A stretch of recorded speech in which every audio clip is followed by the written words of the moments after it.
በቀት በወረደበት የውድድር ዘመን ኢትዮ ኤሌክትሪክ ሁለት ጊዜ ወርዷል። ኢትዮጵያ ቡና ሊጉን መስርተው ካልወረዱ ሁለት ቡድኖች መካከል አንደኛው ነው። ልክ እንደ ሐዋሳ ከነማ ሁሉ በዚህ ሰዓት በቋሚ 11 ኢትዮ ኤሌክትሪክ ቀጥሎ ኢትዮጵያ ቡና የሚያከናውነው ጨዋታ የሚያመልጠው ይሆናል። የኢትዮጵያ ቡና ቀጣይ ተጋጣሚ አዳማ ከነማ ነው። እዚህ ሜዳ ላይ በ24ኛው ሳምንት ባለፈው ሳምንት በተመሳሳይ ቢጫ ካርድ መመልከቱ የሚታወስ ነው። ሌላ ጉልበት የተቀላቀለ እንቅስቃሴ ነው። ዘመናዊ እግር ኳስ የተለመደ አካሄድ ነው። ያካሄድ በፍቃዱ አማራጮችን እየተመለከተ ይገኛል። በትዕግስት ተጫውተው ለመውጣት ጥረት እያደረጉ ይገኛሉ። ባለፈው ሳምንት ጎል ያስቆጠሩ አንዋር በድሩ በረከት ትንሽ መጠኑን ያለፈ ጉጉት ይመስላል። ቡድኑን ተቀላቅሎ ጎል ያስቆጠረ ተጫዋች ነው። ከዮርዳኖስ አባይ በኋላ የመጀመሪያው ተጫዋች ሆኗል። ምናልባት ጎል ሐሰን ሁሴን አስደናቂ አጋጣሚ ለኢትዮ ኤሌክትሪክ ከሐሰን ሁሴን የተነሳ ኳስ ነው። ኳስ 14ኛው ደቂቃ ለኢትዮ ኤሌክትሪክ እነኚህን ደጋፊዎች ያስፈነጠዘ አጋጣሚ ነው። ትኩረት የሚስብ ናትናኤል ዱባለ ከኋላ መጥቶ ነው ጎሉን ያስቆጠረው። አስደናቂ ጎል፣ ሁለተኛ ጨዋታው ነው። የመጀመሪያ ጎል አስቆጥሯል። ከሐሰን ሁሴን የተነሳ ኳስ የኢትዮጵያ ቡና የተከላካይ ስፍራ ተጫዋቾች በተዘናጉበት አጋጣሚ ነው አጋጣሚን መጠቀም የቻለው። በግራ እግሩ ድንቅ ጎል አስቆጥሯል። ሀብታሙ ሸዋለም በመጀመሪያው ዙር ያስቆጠረውን ጎል አስታውሱ። ኳሱ ተመሳሳይ ቦታ ላይ ነው ያረፈው።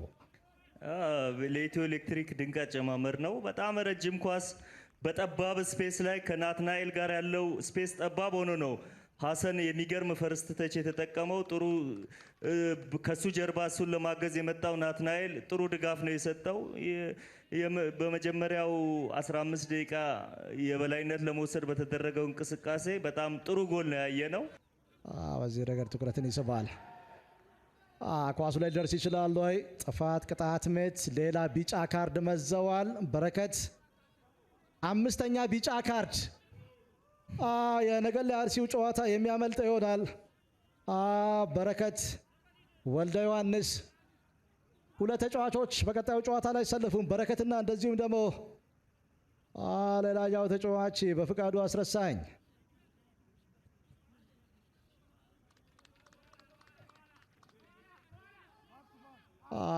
ጥሩ ዜና አይደለም ለኢትዮ ኤሌክትሪክ። በመጀመሪያዎቹ 17 ደቂቃዎች ሁለት ተጫዋቾች ቢጫ ካርድ።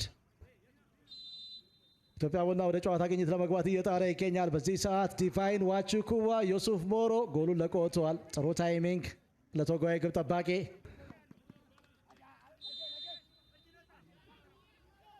የኢትዮጵያ ቡና ያቻነት ጎል ፍለጋ በረከት ከራሱ የሜዳ ክፍል ላይ ኳስ አውጥቷል። አጋጣሚው ለኢትዮ ኤሌክትሪክ የመልሶ ማጥቃት እንቅስቃሴ ምቹ ነበር፣ ግን ዲቫይን ዋቹኩዋ ናትናኤል ቀላል ኳስ ለዮሱፍ ሞሮ። አራተኛ ዓመቱ ላይ ይገኛል። ከጉለሌ ክፍለ ከተማ ከመጣ በኋላ አሰልጣኝ ተመስገን ዳና በኢትዮጵያ ቡና ሳለ ያደረገው አስደናቂው ዝውውር ነው። በዚህ ረገድ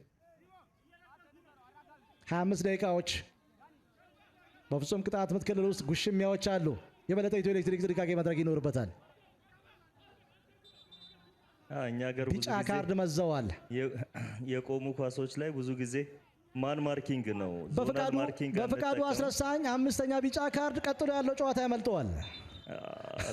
ሶስት ተጫዋቾች ምናልባት ዲቫይን ዋቹኩዋ ተሻጋሪ ኳሱ ስኬታማ መሆን አልቻለም። ቤንያም ጌታቸው፣ ኦቤን ኦሮሚያና እንደዚሁም ደግሞ ኦቤን ሆርን ኦፍ አፍሪካ በቅደም ተከተል። ምናልባት ሁለተኛ ጎል ፓትሪክ ሲቦማና ለኢትዮጵያ ቡና ከዚህ በኋላ ተራራ የመውጣት ያህል እጅግ በጣም ከባድ ነው የሚሆነው። አርባ ምንጭ ከነማ ላይ አራተኛውን ጎል አቤል ሀብታሙ ሲያስቆጥር በነበረው ሰዓት ላይ ነው ሁለተኛው አጋማሽ እንደተጀመረ። የትኩረት ማነስ ችግር። ኢትዮ ኤሌክትሪክ ሁለተኛውን አጋማሽ በአግባቡ መጠቀም ችሏል። ፓትሪክ ሲቦማና ከጨዋታ ውጭ ወይስ ኦብቪየስሊ ከጨዋታ ውጭ? እንቅስቃሴ ከጨዋታ ውጭ ይመስላል። ነገር ግን ኢትዮ ኤሌክትሪክ የመጡበት መንገድ በጣም ፈጣን ጅማሮ ነው ያደረጉት። በፈጣን ሽግግር ትክክለኛ ኳስ ነበር ያደረሰው። ኦፍሳይድ ይመስላል እንቅስቃሴው፣ ኦፍሳይድም ሳይሆን አይቀርም። ነገር ግን የመስመር ዳኞችም ወር የእንቅስቃሴው ችግሮች እንዳሉ ሆነው ፓትሪስ የጨረሰበት መንገድ ጥሩ ነው። ከእንቅስቃሴው እንደሚታየው ግን ኦፍሳይድ ይመስላል። ከጨዋታ ውጭ ነው ያ ግን በፍቃዱ ጥሩ መከላከል አይደለም። ሐሰን ሁሴን ፈጣን የማጥቃት እንቅስቃሴ፣ አንዋር በድሩ ኢትዮ ኤሌክትሪክ ጥሩ የማጥቃት እንቅስቃሴ፣ አሸናፊ ጥሩነህ ራስ ላይ ሊቆጠር የሚችል ኳስ ነው። ጥሩ የመከላከል አይደለም። በዚህ ሰዓት ሐምዛ ሱልጣን ተገባው። ሐምዛ የእንቅስቃሴዎች ምናልባት ቢኒያም ጌታቸው፣ ቢኒያም ምናልባት ጎል ኢትዮጵያ ቡና ተቀይሮ የገባው ሐምዛ ሱልጣን የጎሉ ባለቤት ነው። አስደናቂ ጅማሮ ለሐምዛ ሱልጣን።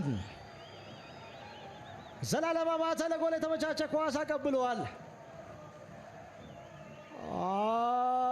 2-0 አሁን 2-1 ምንም ነገር ሊፈጠር ይችላል ከዚህ በኋላ። ይህ እንቅስቃሴ ማርክ 4 ሰው ብቻ የነካው እንቅስቃሴ ነው። ግብ ጠባቂው ረጅም ኳስ ነው ለዘላለም የሰጠው። ዘላለም በሚገባ ሸፍኖ መስመሩን በደንብ ለተጠቀመው ቢኒያም ሰጥቷል። ቢኒያም ጥሩ ኳስ ነው ሴንተር ያደረገው። ሐምዛ ጥሩ አጀማመር ነው። የመጀመሪያው እንቅስቃሴም ጎል ለማግኘት ጥረት ያደረገበት ነው። በሁለተኛው ጎል አስቆጥሯል። ከዚህ በኋላም ጥሩ የራስ መተማመን ይዞ ተጽዕኖ ይፈጥራል የሚል እምነት አለኝ። ጨዋታ ነው በዚህ ሰዓት ቢኒያም